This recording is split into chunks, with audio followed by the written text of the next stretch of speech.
पहा नवीन एपिसोड्स एकदम add free.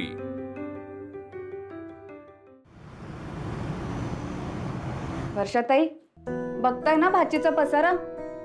पण खरं सांगू का, हे सगळं जर तिने आवरून ठेवलं ना तर दिवसभर काय करू हा मोठा प्रश्न पडतो मला।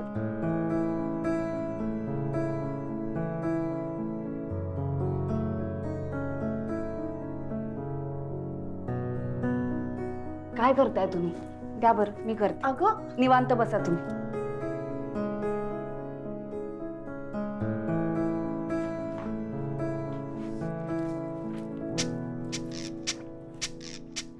हाँ,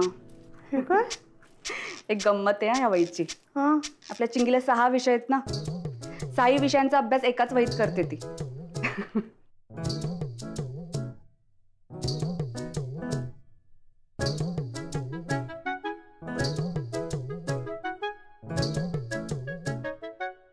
वर्षाताई, काय झालं? अगं शाळेत असताना मी सुद्धा असंच करायचे। आत्तूकडून शिकली म्हणजे? हो, पण चिंगी स्वतःचा अभ्यास स्वतः करते ना? करते करते। म्हणजे शाळेत असताना मला अभ्यास करायचा यायचा कंटाळा। तुला माहितीये का, दादाची आणि माझी दोघांची शाळा एकच। मग शाळेतले शिक्षक मला विचारायचे माझ्या वह्या बघून, काय गो तू खरंच राघव कर्णिकची बहीण आहेस का? वर्षाताई, अभ्यास करायचा ना तुम्ही? अगं मला अभ्यास करायचा खूप कंटाळा यायचा। मग मी काय आयडिया करायचे माहितीये, वर्गातल्या एखाद्या मुलाला किंवा मुलीला पकडायचं आणि ना त्याला माझ्या वह्या पूर्ण करायला लावायच्या आणि मी त्याचं महत्वाचं काम करायचे। पाय माझे, कसलं महत्वाचं काम?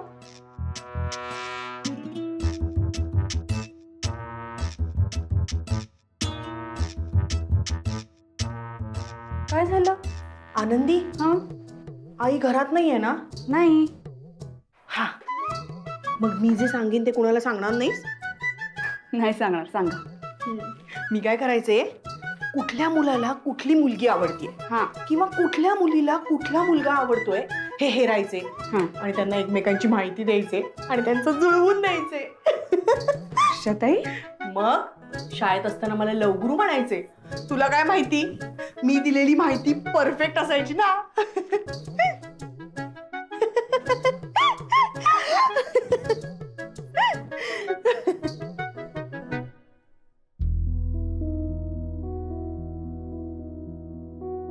स्वतःच्या लग्नाच्या वेळेला ही अक्कल कुठे गेली होती काय माहिती। वर्षाताई, मी काय म्हणते, कधी पकडलं नाही ना गेलात? पकडले गेले ना, वहीच्या मागच्या पानावर फ्लेम्स करायचे ना मी। काय केलं होतं? आनंदी, तुला फ्लेम्स नाही माहिती? काय ग आनंदी तू, हे बघ मी सांगते, मुलाचं किंवा मुलीचं नाव लिहायचं आणि मग ना ठराविक कॅल्क्युलेशन्स करायचे असतात। त्यानंतर कळतं की त्यांचं लव्ह मॅरेज होणार आहे की अरेंज मॅरेज वगैरे वगैरे वगैरे। तुला माहितीये का, मधल्या सुट्टीत माझ्या बेंच समोर रांग असायची, रांग। पण तसं व्हायचं का वर्षाताई? आता मोठं झाल्यावर कोणाचं काय झालं, कोण कुठे गेलं काय माहिती। हा, पण मागे एकदा एक मित्र भेटला होता, त्याला मी ठणकावून सांगितलं होतं तुझं लव्ह मॅरेजच होणार म्हणून।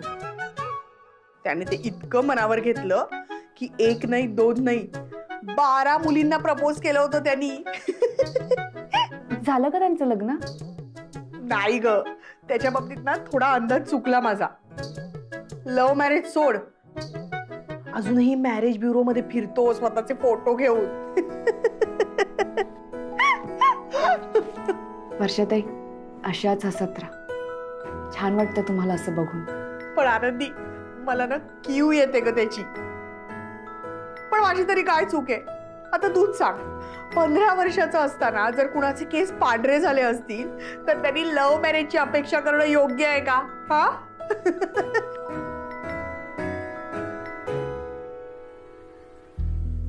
अरे सुलक्षणाताई, कशा आहात? गुडघे सोडून बाकी सगळं उत्तम आहे। काळजी घ्या हो स्वतःची। आधीच तुम्हाला गुडघ्यांचा त्रास हो ना. आणि आता लेकीचं टेन्शन. नाही म्हणजे आम्हाला कळलं वर्षाबद्दल, खूप वाईट वाटलं हो. पण सुलक्षणाताई, हल्लीच जावई आले होते ना घरी जेवायला? हो. मग असं अचानक काय झालं? ही आमची सून आनंदी, तिच्यामुळे झालं सगळं. नाक खुपसायला गेली तिकडे. मला सांगा कोलते वहिनी, तुमच्या दोघांची कधी भांडणं झाली नाहीत? हा, झालीच असतील की नाही? मग काय लगेच तुमच्या माहेरचे आले आणि तुम्हाला घेऊन गेले घरी? नाही, तुम्ही दोघांनी मिळून सामंजस्याने सोडवलं असेल की नाही भांडण? हा, का दुसरं कोणी मध्ये पडलं तुमच्या? पण अहो तुम्ही समजवायचं ना वर्षाला. लाख समजावेन हो वहिनी, ऐकलं पाहिजे ना लेकीनं माझ्या. आयुष्यभर माझा पदर धरून राहणारी माझी मुलगी आता अजिबात माझं ऐकत नाही. जाते त्या आनंदीच्या मागे मागे, ती बोलेल तसं वागते. मला म्हातारीला किंमत नाही घरात. पण सुलक्षणाताई, मला सांगा, ही आनंदी किती दिवस पोचणार आहे वर्षाला? 4 दिवस, फार फार तर 1 महिना. पण त्याच्यानंतर हीच कुरकुर करायला लागेल बघा की माझ्या संसारात नंडेची अडचण होतीये म्हणून. नाही म्हणजे सध्या आनंदी वर्षाला घेऊन फिरतीये सगळीकडे, ते सगळं ठीक आहे. पण ती काय आयुष्यभर पोचणार आहे वर्षाला? अहो तुमच्या माघारी वर्षाला कोण बघणार?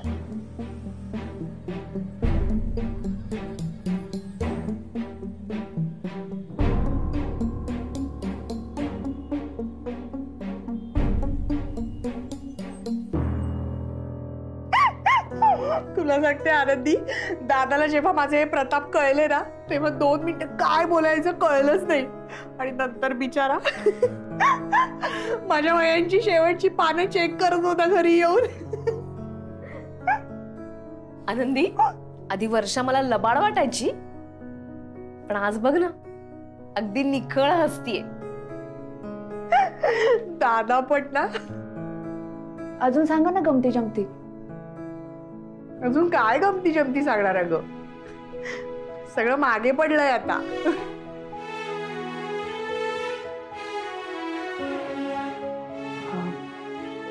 नाही नाही, मी रडणार नाही आनंदी.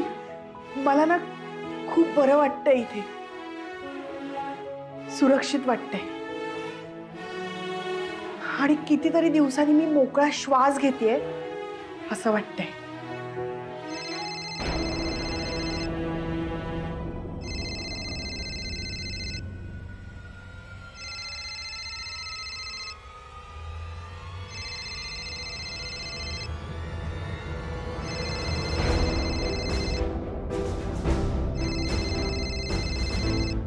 काय सांगितलंस तू माझ्याबद्दल त्यांना? काही तक्रार केलीस का? नाही, मी काय नाही सांगणार. महामूर्ख आहेस तू.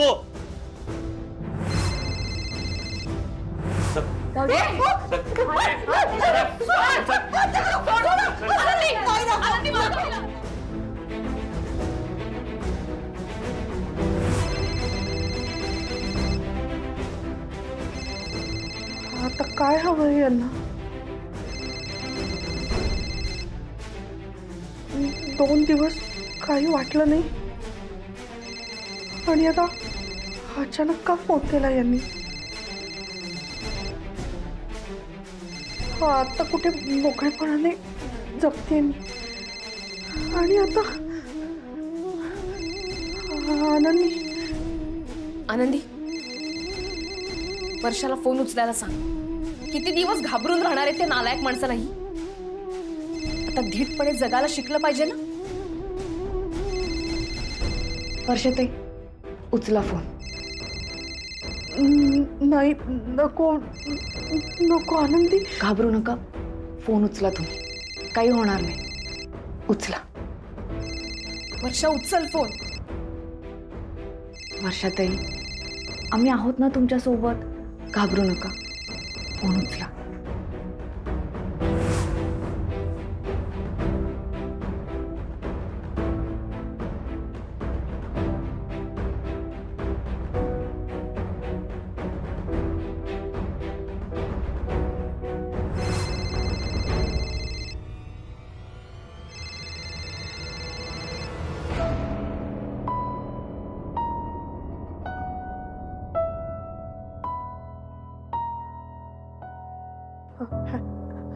हॅलो वर्षा, काय ग?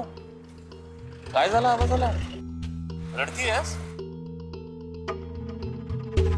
खरं सांग, माझ्या आठवणीमुळे झोप नाही आली ना? हा, मी काय म्हणतो, बस झाला ना आता हा रुसवा सोड सके पुरे हा बहाणा सोडला बोला. मी काय म्हणतो, अगं किती दिवस तू माहेरी जाऊन बसणार आहे? चांगलं वाटतं का? बघ, भांडण झाल्यावरती माहेरी जाऊन बसणं चांगलं नसतं. मान्य आहे मला की माझा हात उचलला, पण म्हणून काय तू लग्न मोडायला निघणार आहेस का? हा, सांग ना. हॅलो वर्षा, मला तुझा आवाज ऐकायचा. तू फोनवर ऐकवणार आहेस का आता येऊ घरी?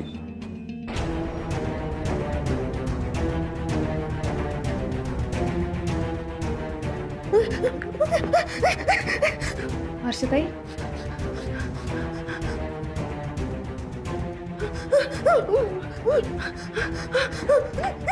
वर्षाताई, नाही. वर्षाताई. आनंदी, हे बघ काय अवस्था झाली आहे तिची. उगीच जीवाचं काहीतरी बरं वाईट करून घ्यायची ती. थांबव, आधी थांबव तिला. नाही, मी आहे ना, असं काही होणार नाही. वर्षाताई,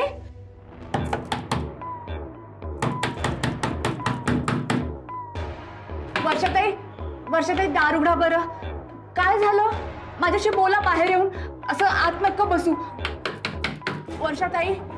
आनंदी, राघवला फोन करूया का? हा, कर फोन. नाही नाही नाही, नको. नाही, राघवला खूप टेन्शन येईल. तू तिला सांग की राघव आलाय म्हणून. वर्षाताई, हे आलेत, आपण यांना सांगूयात का? आणि तुमचा भाऊ आहे ना तुमच्या पाठीशी, मग कशाला घाबरताय तुम्ही? बाहेर या बरं वर्षाताई. वर्षा, वर्षाताई.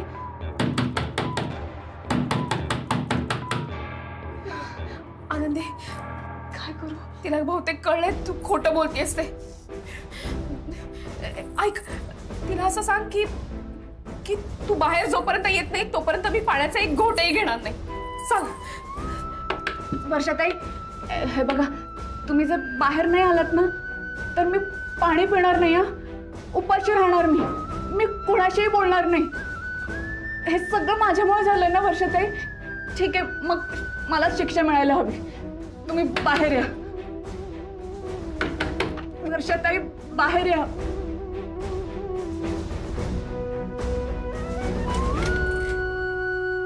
वर्षाताई. आनंदी, आनंदी, मला नाही जायचं का त्या माणसाकडे. मला खूप भीती वाटते ग. मला कळत नाहीये मी काय करू. आनंदी, नाही जायचंय ग. ठीक आहे, नाही ना जायचंय तुम्हाला, नका जाऊ. हा, कोणी सांगणार नाही तुम्हाला जायला. तुमचं हक्काचं घर आहे, हक्काची माणसं आहे, इथेच राहा. कुठेही जायची काही गरज नाहीये. आणि त्या माणसाकडे तर नाहीच नाही. ही आनंदी किती दिवस पोचणार आहे वर्षाला? 4 दिवस, फार फार तर 1 महिना. पण त्याच्यानंतर हीच कुरकुर करायला लागेल बघा की माझ्या संसारात नंडेची अडचण होतीये म्हणून. अहो, तुमच्या माघारी वर्षाला कोण बघणार? शेवटी कसं आहे ना, आनंदी स्वतःचा विचार करणारच की नाही. या.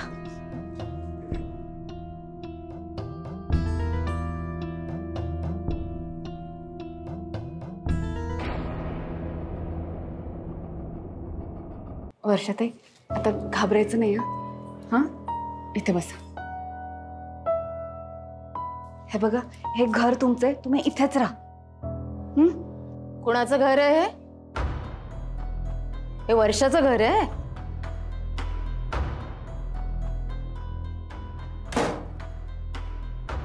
आई, वर्षाचं घर आहे हे? का तिला इथे घेऊन आलीस तू? तिचा संसार मोडून तुझं समाधान नाही का झालं? आई, अगं गप्पा बस, तुझ्याशी बोलत नाहीये मी. काय कायमचं ठेवून घेणार आहेस तिला घरात? कायमचं ठेवून घेणार आहेस का? आई, का तू का माझ्या मुलीला अशी खोटी आशा का दाखवतेस ग बाई? असं खोटं सांत्वन का करतेस? कशासाठी? हे सगळं सोपं वाटतं तुला? उद्या तुला 4 मुलं झाली, तुझं कुटुंब वाढलं, त्यांना झोपायला जागा नाही मिळाली घरामध्ये, तर पहिली अडचण तुला तुझ्या नंडेची होणार आहे. येतं लक्षात?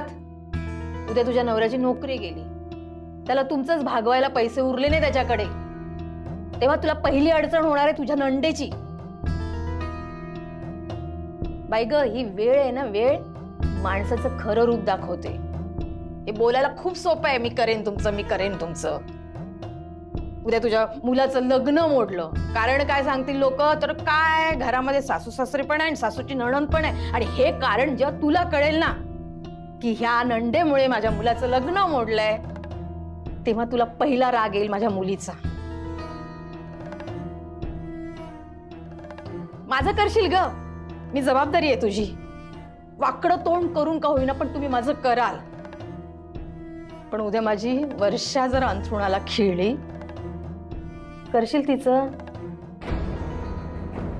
तेव्हा तुला सहज तिची अडचण होईल. असं बाजूला काढशील तिला.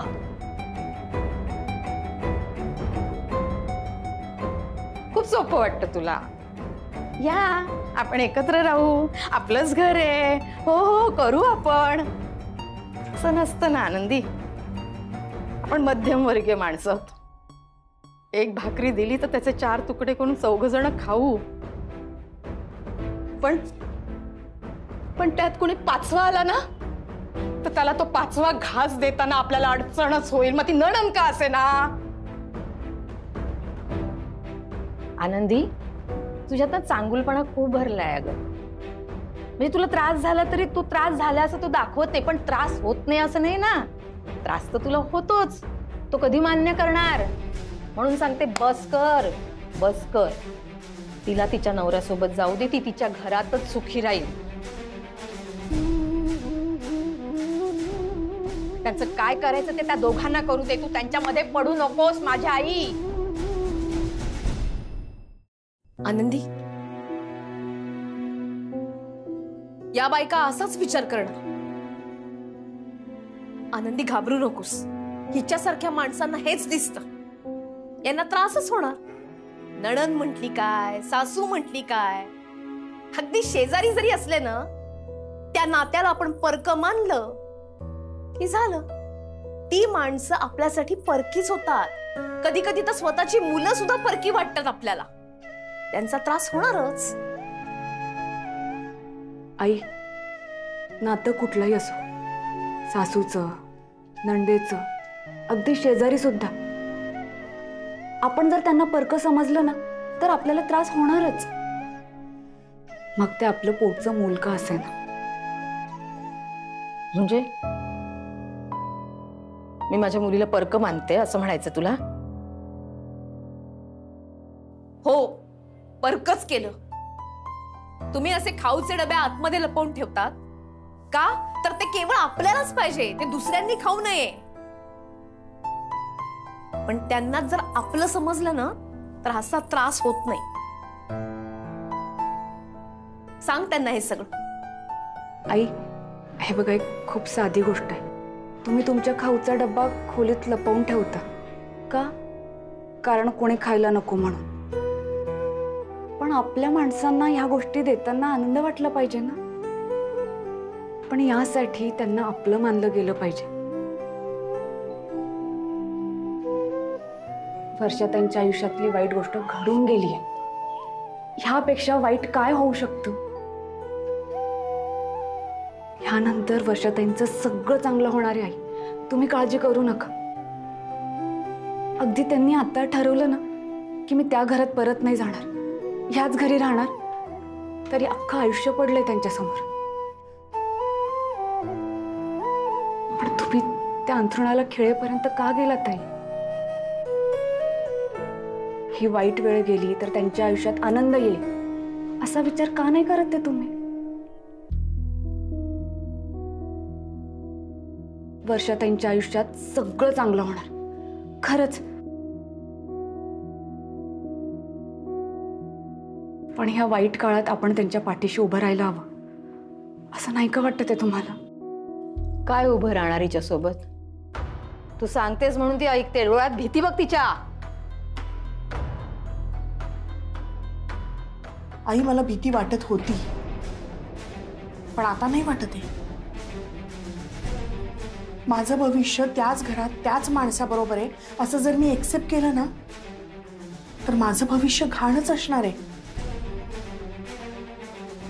त्याच नालायक माणसाबरोबर मला माझं आयुष्य काढावं लागेल जे मला नाही काढायचे. आणि हे मी तुलाच नाही, त्याला सुद्धा सांगण्याची हिंमत ठेवते.